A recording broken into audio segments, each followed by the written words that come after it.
100,000 people across the globe tuned in to watch my little bobblehead go along and whatever I was talking about. So, What about, did you need a wee? I did stop once. And it was on, what'd you do? Did you have a little... No, I had to say it, just switch it off for a second, hey? So it just went into a little bit of music and then off I went again, bobblehead off again.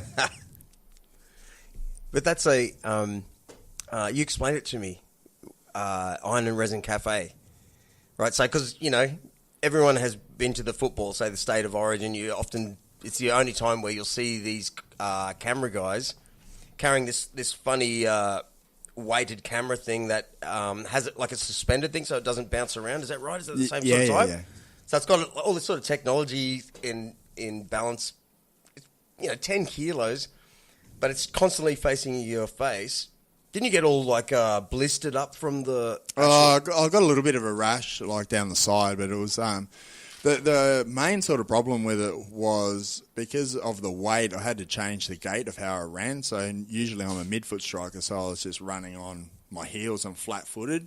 So that was the sort of difference. So the last 10 Ks has really broke me on that one. But again, even though I was only 2 weeks' notice, I could have probably trained up a little bit harder for it, but I just wanted to just have a little bit of training into it so I could show that it's achievable for everyone and not make it easy so people go, oh, he's an elite athlete, he can do it, I couldn't do it, I wanted people to see the struggle that I went through with it and how tough it was.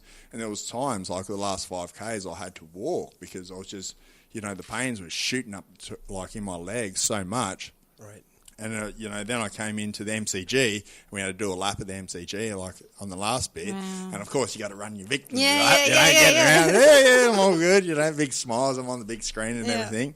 But, the whole time, like even though I was smiling and talking, like in the back of my head, it was like, just don't fall down, don't fall down, don't fall down, like I was in a lot of pain. And as soon as that weight come off, it was just like, shit, I could just run another one now. That's what I mean. You're still a real normal person.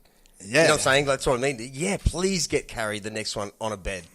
Yeah, that'd be awesome. I love it. I just sit there watching DVDs and just cruise along. Because, you're just a normal person. That's Rika, you were saying to me, let's not get too heavy. But this afternoon you were saying, I want to do something because, I just want to... wear a dress. When you keep yourself busy... to not think about stuff. Oh, I thought you were talking about wear a dress to the podcast. Like, I've got a dress. I've got nowhere to wear them to. So I was like, this is the most fun thing I do every week. I may as well wear a dress. I thought you were talking about that, but no. I'm sick of these tight singlets.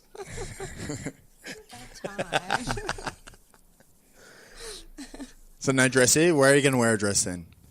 Well, okay, so because my daughter... Where would you like to wear one? Ideally, why did you buy a dress? I didn't buy a dress. Oh, you didn't buy one? No, I didn't buy one. I don't. I've actually only ever worn a dress 3 times in my whole entire life. And what was that to? That was to my brother's graduation when he graduated Navy, like the Navy, is it Academy? I don't know, when he became a full seaman. And Bill Tarver's Bill Tarver's wedding. And what was the other one? That's hilarious. By the way, full stop, that's hilarious. Really? And Melina's engagement party. What sort of dress would you buy? Would you buy like a frilly one like you're going to the prom? Like just so, like a full dress. Well, how's it about me? Hold on. This is about you. Because you could do a challenge in it. No. We've had this conversation. Funny you bring that up because Rika actually showed us her perfect outfit. And it was, what's her name? Shania Twain. It was fucking awful. It was a horrible thing. Shania Twain. Are you a fan of the ladies like garter pants? No, ladies. Oh, what do you mean? It's. I'll Google it. Ladies with pants. No, when they wear big pants that don't show any sort of leg shape. It's like these big baggy ones that come up like. Yeah. Looks like they got big front bums. Those ones. Yeah, dude. Come on. No, this is. I think no one likes them. Ladies like them. Oh, ladies like them for other ladies, not for blokes. Oh, no, this isn't for other ladies or blokes. So it's interesting that you were to bring up what dress would you wear. That's what popped in my mind, and I was expecting you to say, this looks nice. But every guy goes, nah. Yeah, the old Harry High pants. They are Harry High pants, but this was my... Which one did I show you that one? Yeah, just That nothing. What's there for a man? Nothing. It kind of looks like you're wearing a curtain. Yeah, exactly. Isn't it? What's her name? Shania Twain. Shania Twain Shania from Twain. That Don't Impress Me Much.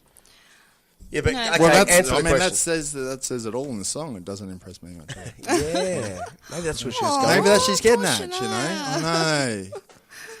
What colour? No. Hey? What colour? It has to be leopard print. I challenge you next week, Rika. We'll To wear a dress. video this. We're coming up to a 200 Yeah. episode, Oh, which we're going to. that's exciting. It's worth buying a dress for. Yeah. No, well, I don't. Full no, video. I don't. We'll throw a big Because I party. don't buy dresses. I don't look good in dresses. So I've never been a dress person. But my daughter gave me a couple of dresses and this really hot top. Like it's hot. And I was like, oh, I don't know. But when I tried it on, it looked fucking good, hey? So I was like, What colour? ooh, the top's black. I wouldn't wear it out. I'd probably wear it here. Only because... Excellent. No, only because it just takes one person to go like that Yeah, that wouldn't happen. And on it's the out. back zip and that everything would be exposed. Can you go home now? that- You'll be back in 15. What could possibly happen? What could possibly happen? Anyway, back to the show. no, This, but... by the way, Damien, this happens every episode. yeah, No, sorry. It always It's kind of- becomes our intrigue with Rika's life. It just does. Every single episode. Just like, really? Are you honestly that way? Really? And I promised myself the next day, like, oh, come on. And it's Oh, on again. really? Don't creep Rika out, Drew. You know? I don't think it's... I wasn't- No, it's not. So what's happening, Mr. Ryder? Hey, what's this Oceans Retreat I see? Okay, mate, This Oceans Retreat. luxurious Yes. Casuarina. It is. Casuarina. Look, you know, it's a 7-year dream in the making, and I'm finally there and doing a lot of renos on it at the moment, and we're changing lives through our retreats, and you know, it's I get spread pretty thin, like through social media with helping people across the globe, and I just really wanted to open somewhere to help people hands on. And just share all the tools that I learn along the way, whether it's paddling or carrying a mattress or skating across America. It's, you know, it's there's a lot I learned. There's a lot of time to think and to break it all down and help people now. You know, that's it. It's exciting for me. Can I So ask? what is it- Oh, what- yeah, you yeah, go. You know, sorry. you Go for it. What is it? Like Ocean Retreat? Oceans Retreat. Okay. Oceans Retreat, sorry. Yeah. So it's on the beach front of Casuarina. Yeah. Casuarina. Casuarina, down near so Cabarita. pretty. Yeah. Beautiful All there. that Pottsville. Yeah, Yeah. I mean, the I beach love is it. secluded. It's absolutely beautiful there. You Yeah. know, got a fantastic location. There's 12 rooms that people can stay in. We've got a restaurant, a cafe, a day spa. We've got a gym, yoga studio. So we kind of cater for everything. We do a bit of meditation, yoga, fitness, combine the whole lot, and it's all really about the mindset of being able to keep moving forward. Yeah. So it's cool, you know. And in March we got a surf retreat with Ryan Hipwood, the big wave surfer. Yeah. So I mean, he's just come back. He's been surfing 60-foot waves, so his mindset's pretty out of control. So we're going to utilise that, and guys, you know, who do like a lot of breathing technique as Yeah. well, like in the water and out of the water, but also how that translates back in your normal life and stop you from panicking. And So it's just a relaxing, you know. self-care kind of. we teach you how to place. self-care. Yeah. You know, a lot of people forget about that, and it's just about, you know, taking that minute out and giving back to yourself, Yeah. and allowing us to do all the work. You know, the hardest part is coming through the gate. Once you come in, you know, people realise that we've got them under control. You know, and everything. Yeah. There's nothing forced at all. It's all done in an undercurrent and all, you know, in a subconscious sort of way, and everything's purpose, whether So- it's colours or anything. So it's good. All right. So, because I think Drew was asking me the other day if I've ever been to a what did you ask me? But it was coincidental, actually. no, I it didn't was- realise it that no, Damien was coming doing in. the same. And I kind of got a bit shitty with you, didn't I? Because I was like, I don't like massages, and you're like, I was like, it's yeah. not a massage. Don't get so shitty with me, Rika. So what? So because I'm quite ignorant with things like that. The closest thing to yoga I do is on my Wii Fit. Yeah. Do you still have one? I do, and I do. I use it. Like it helps. Yeah, anything's good as long as you're moving. Yeah, so, but for people who are ignorant like me, which I think might be people who were born in the 1960s and older. What is it? Like, what can I expect when I go to, if I say, oh, Oceans, you know, is it like a one-night stay or a 10-night stay? So we have like 3-night packages or 7-night packages. Yeah. So 7 nights are the full intensive ones. And, you know, we just kind of take it on the wave. Like, we don't give you a smash out on every single day. Like, I've designed the program. I've travelled around the world for the last 3.5 years since my paddle, and stayed and worked at all different retreats and just saw what works, you know, and just fine-tune my own program to be able to take people on a little journey. They come together, they start together, and they finish together, and, you know, we open up, and it's quite amazing, like, watching the change in people. Like, we had a 3-day retreat, and the change in the people, like, it gives me goosebumps and tears, like, at the end, just watching these people just transform in front of your eyes. You know, they come in just quiet, not knowing what to expect, and not wanting to talk and communicate with everyone else. And then,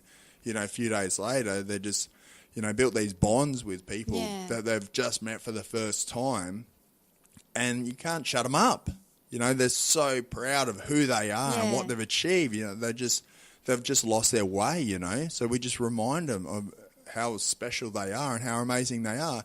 And they find out themselves, like, through the program of how I do it. You know, as I said, there's nothing forced at all. You know, everything's purpose, and it's, you know, it's not the old school team building, like, all right, let's fireman carry this person over to this side and run back and grab this one, and let's build a pyramid with these people. You know, it's not like that. It's, you know, we use the environment around, we use the ocean, and we use just natural things. You know, so we do the meditation's done in a completely different way. You know, like, I just allow people to see another way that they might have experienced through their life, but I think a lot of the people have got it wrong of what happens in life and how they do things. Because especially if you got, you know, mental health issues, or, you know, you're depressed or stress or everything, because we're at an all-time high. So what everyone's been doing for the last 50 years can't be right if we're getting worse.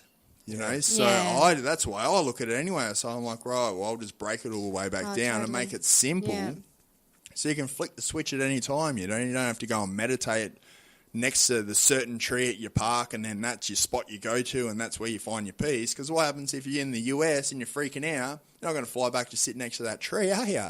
You know, so I teach the other way, is how to flick the switch off. You know, 2 questions. Go for it. Okay, so my first one is, like, I think a lot of people who are probably depressed and have anxiety problems and that have kind of lost themselves, or they're going through a change in life, or, you know, like, okay, so I'll talk about myself now. Emptiness syndrome, right? You know, like, you lose your identity because you're so used to, and I guess that's the same with people who are going through major breakups, like divorces and that. So you're so used to being someone's wife or someone's mother or someone's, I don't know, and then that kind of, like, gets taken away from you, and all of a sudden you don't know how to spend your life or your day. You don't know, you know, because you lose yourself. You lose yourself. Yeah, so you don't know yourself. Yeah. So if someone like that comes to your Oceans retreat, what happens? Like, are they given okay, we're going to be doing this at 9 o'clock and then this at 10 o'clock and this at 11 o'clock? Or do you actually teach or, you know, guide them so that they can... Everything's a guidance throughout, but yeah, like, there's a program where they'll go, they'll do the meditation, they'll do beach walks, they do yoga, they do fitness, they eat, all that sort of stuff. Like, everything's on a sort of semi-loose time schedule for them to do. They don't have to do everything. Yeah. The program's there to do. Oh, okay, so there's a program that they can either participate or not Or not. Most of the times they do. Like, you know, I don't feed them too much information. Like, on the first day, like, we might give them a little bit. Second day, we'll give them a whole lot, and then we'll ease off a little bit. And then, so we just take them on a wave, take them on a journey of their own self-discovery without telling them. And my team's amazing, you know, and I tell them what the message is that we're sharing and why we're different to everyone else and what other people are, how they're treating people, I guess. and to why we're different. And it doesn't matter if they're